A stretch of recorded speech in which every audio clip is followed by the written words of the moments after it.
So we often contrast human wisdom and God's wisdom.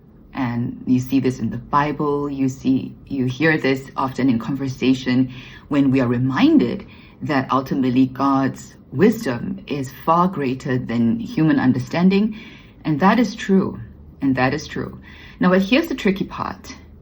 Human understanding, human cleverness, human wisdom, all these, they are gifts from God too. So it's not that in order to honor God, we only raise up God's wisdom and we completely ignore or denigrate human cleverness or human wisdom.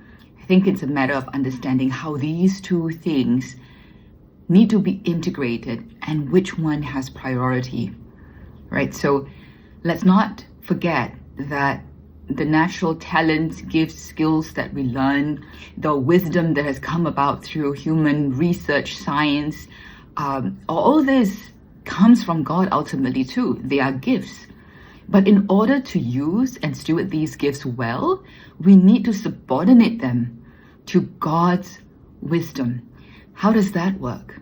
Well, since we do not know God's wisdom, we do not have access in that sense to God's wisdom directly, it can only happen in relationship with Him.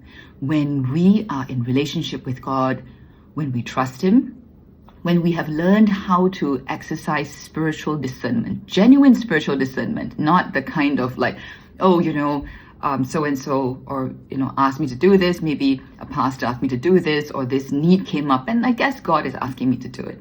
That's not discernment, okay? That's just the very first step of maybe some data that we need to bring into discernment. So if we know how to listen to the Holy Spirit, to know how to be in conversation with God and to listen to how He's calling us to follow Him, we will know how to use the human wisdom that we have, as well as the collective human wisdom the world has. And we will also know when He may be asking us to do something that seems to fly in the face of human wisdom. Sometimes what God asks us to do may look like foolishness to human beings. If we know how to discern, we know when that's happening, and we know that we can trust Him. So it's not a matter of either or, God's wisdom or human wisdom. It's a matter of knowing how we are called to use these two together in integration.